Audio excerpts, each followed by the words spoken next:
What if there was a way to take the thing that is most stressful in your business right now and make it not stressful? What if you were able to take the things that you keep procrastinating on and you become this person who just does it by default? Well, this is a deal. You can do that. And I am going to show you on this episode how a client of mine did this just a week ago. And it is going to blow your mind and it's going to give you a strategy you can use to create so much peace and quiet and forward momentum in your business. You will absolutely love it. Before we get into that, I am so excited about a project that is going to really help you in your business. As we got into the new year, I started thinking about how I could support physicians at the highest level. And one of the things that I decided to do is to relaunch an email newsletter. And this email newsletter is called The Inside Scoop with Dr. Una. And what I'm going to do in that newsletter is every single week, I am going to come on and I am going to share with you things I'm working on actively in my businesses, right? So I have a private practice, I have EntreMD, I have a SaaS company, I have a nonprofit, right? And I have a marketing agency. I have so many different businesses, so many different models, and we're constantly trying new things. And the reason for that is I understand that I need to be in the trenches in order to serve the physician community the way I'm supposed to serve the physician community, right? I have to be doing it, right? And so I am going to share behind the scenes, the wins, the missteps, the things I'm trying out, the things that, created big results for us, all of that stuff, right? And I want you to sign up to come join us. It is entremd.com/scoop. Okay, so it's called the Inside Scoop. So entremd.com/scoop. It is going to be something that will be so powerful for you to read every single week. So it'll kind of be from my desk to your desk, okay? Just like we're having coffee and we're chatting, all right? Okay, so this story that I'm about to tell you, I think it got me really excited because it wasn't an isolated story. In the EntreMD Business School scale, which is a tier for doctors doing over $1 million in revenue, we were having a meeting, and in the beginning, they were sharing, what was going on in their businesses, the wins they were having, and all of those things. And it was so fascinating because 3 people on the same call celebrated what everybody else will call a challenge. One of the docs said, that a clinician in her practice resigned. Another person said she had been thinking about, dehiring this person who was not a good fit for their role, and she did it. And the third person was like, yeah, I had to fire somebody else. So I want you to think about this. I didn't say it like, oh, my life sucks. This is what is going on. Business sucks. This is what is going on. They were sharing it like these are wins and we're proud of ourselves and all of these things. And I said, okay.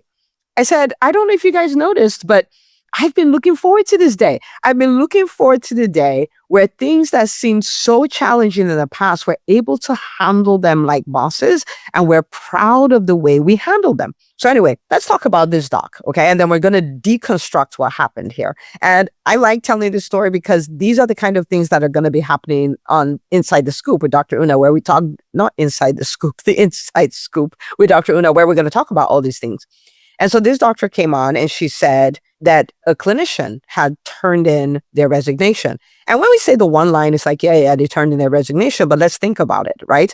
I know her, so I know what happened was she had done a good job of interviewing this person, interviewing other people, screening and choosing her, onboarding her, training her in her role, and training her on the clinical side as well, the ongoing training, all of those things, okay? And so when you do all of that, and then a team member says, I'm done, like, here's my notice, that hurts, okay? And that hurts so much so that I know of many clinicians who, because it was, hard to hire, hard to keep people and things like that, they quit on it. I know pediatricians who work up their own patients, give their own vaccines and all. They'd rather do that than build a robust team. I know people who, there's certain types of people they would not hire. They would not hire doctors, or they would not hire office managers. They will hire, support staff. And they do that because they've been burned before, right? Okay. So what happened was pretty significant, right? Where you trained somebody all this time and you made plans based on the person. I'm sure the goals for the year, the calculations included this person, all of that stuff. And so it's challenging. This is what happened. And you may not be in a position where it's a resignation, but I want you to think about something else that is stressful in your business, maybe something you've been afraid of. It's something that you're like, I can handle this. This is too much. Okay. So when she shared it, she then said, but it's okay. She was like, I'm so proud of myself because I was like, that's okay. She didn't have any mind drama around it. She was somewhat shocked, but she didn't have any mind drama about it. And she's like, we'll be okay. Okay. And she shared her win to say, this is a mindset win.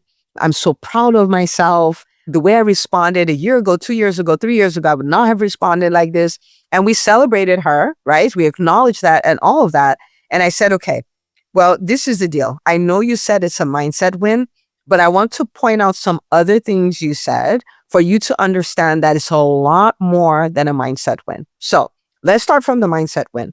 There are some things that, as we understand them, as we run our businesses, it makes business a lot better. For instance, can we hope that nobody leaves our practices, our businesses? No. Is there going to be some turnover? Yes. Is that okay? Yes. If you think about the biggest companies, Starbucks, Pepsi, Coca-Cola, Amazon, all this stuff, they have vice presidents leave, right? Like, yes, it may be challenging to replace a nurse practitioner, replace a doctor, replace an office manager, or replace an OBM, or replace a VA, and all of those things. But we're talking vice president. Like, I'm sure it's a short list of people who could be a vice president of Pepsi, of Pepsi or Coca-Cola, any of these companies, right? And the companies do just fine.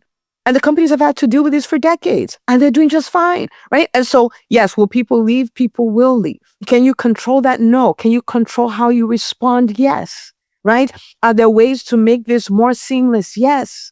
So we focus on that, right? So anyway, so she has this whole mindset win, but I said to her, let me point out some things you said, and let me show you why it was drama-free for you, okay? And as I talk about this, I want you to think about the challenge I'm facing now. If I were to face it again 2 years from now, what would need to happen for this to be drama-free?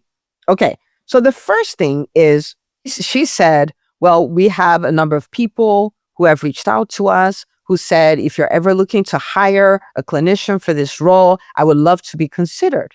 So first of all, she had a pipeline of qualified potential clinicians, right? She had a pipeline of them. Why? Because she had built the brand as a place that is a good place to work, as a place where, we're constantly hiring and things like that. And so because of that, she kept getting offers. I know she speaks on a lot of stages. She's active in her community and all of that. So now she doesn't, like, think about it, for patients or for clients, if you're a coach and stuff like that, you could have a pipeline of clients, but she has a pipeline of potential employees. And so because of that, yes, if someone says, okay, this is my resignation, you know that you don't have to start the process from the beginning. Right? So where do you need to create a pipeline? Where do you need to create plan B, plan C, plan D? And this, for some of you, it may not even be with hiring. It may be with, with how patients find you. It may be your patient pipeline, because you started and you got away with word of mouth alone. But one is always a dangerous number in business, right? So what is your plan B? What if this person, your biggest referral source, decides, I'm no longer sending patients to you. We got acquired by the hospital and we need to send everybody to the hospital. What are you going to do then? What are you going to do then? Right? So we don't want to wait and then just see what happens. We want to be proactive. So was she actively looking to hire? Not necessarily, but did she build a pipeline? Yes. Yes, she did. Right? So do you see why I was saying it was not just mindset? There were things that she did to bring herself to the place where something that should be so stressful was not stressful at all. Okay? Okay. The second thing she did, and this is something we work so hard on in the EntreMD Business School, is that she built a hiring system. Okay, notice I didn't say she learned how to hire, which of course she learned how to hire, but she built a hiring system. So what does that mean? Okay, there is a system for how we find people to interview. There is a system for how we interview these people. There is a system for how we screen them after we're done interviewing them. And there is a system for onboarding them. Okay. So let's break this down. So as far as where do we find them from? Okay. They have the pipeline that they've already built of people who are interested. They have organizations they can talk to. She's built a nice social media following. She can post that on social media, post that on LinkedIn, right? So it's not like, oh, where are we going to find these people from? This is a predetermined thing. Okay, this is where we will find them. So now that this person has put in their resignation, they know exactly where to go to start reaching out to say, we are hiring. So that's the first part of this system. Okay. The second part of the system is the interview, right? Now we are very, like if you follow the EntreMD model, you realize that when we talk about hiring, we start from the key result areas, like what do we want this person to do? So now they're not just interviewing to interview and ask questions and, magically see if this person is a good fit. No, they know exactly what they want this role to do. They know exactly who will be a good fit for the role. They know who will not be a good fit for the role. And all of these things, they understand the pet peeves of who they've liked working with and who they've not liked working with. So guess what happens in the interview? They're looking for these things. Will this person be able to handle these outcomes? Does this person fit the mold of who is a good fit for this job? Does this person, maybe they don't, they fit the mold for a person who's not a good job? Are there pet peeves that we just don't want to deal with that this person has? So it is exploration. It's not random questions that are being asked. Okay. So they know how to find these people. They know how to interview these people. They know how to onboard these people. And it's a system. It's not reinvented every single time. I know for a fact that she has tons of trainings that are recorded and they have a portal on all these things. So it's so much easier to onboard somebody else, right? Okay, so they have that. And then they have the screening. So when we're done with all this stuff, this is how we select. Like all these things are done. The ongoing trainings, all these things are done. They've supported so many people that they're like, these are the ways to support our people so that they can show up at the highest level and serve our patients in the highest possible way. She had built a system. So again, the question you have to ask yourself is, what system do I need to build so that the heavy, ginormous heavy lifting that I'm doing, I don't have to do it over and over again. Okay. Now, I will tell you something funny. In 2025, I made the decision that I'm going to make the transition from being a coach to being an engineer. And you'll say, what are you talking about, Dr. Una? I made the transition from somebody who gets people results to somebody who builds a system that gets people results. Now, on the outside, it won't look any different. I'm still running my calls. I'm doing my podcast. I'm doing all of these things. But I'm also building assets and systems and tech leverage tools and all of these things to make sure that my frameworks and the way I support people has been put into a system, right? It's not random. It's not, oh, whatever I feel like when I wake up in the morning. No, everything is put into a system so I can help people get results faster, easier, cheaper, bigger, right? Okay. So where do you need to build a system? Maybe you need a hiring system. Maybe you need an interviewing system, right? Maybe you need an onboarding system. Maybe you need a system around your team meetings. Think about the things you do over and over and over again. Are you always reinventing the wheel or have you built a system?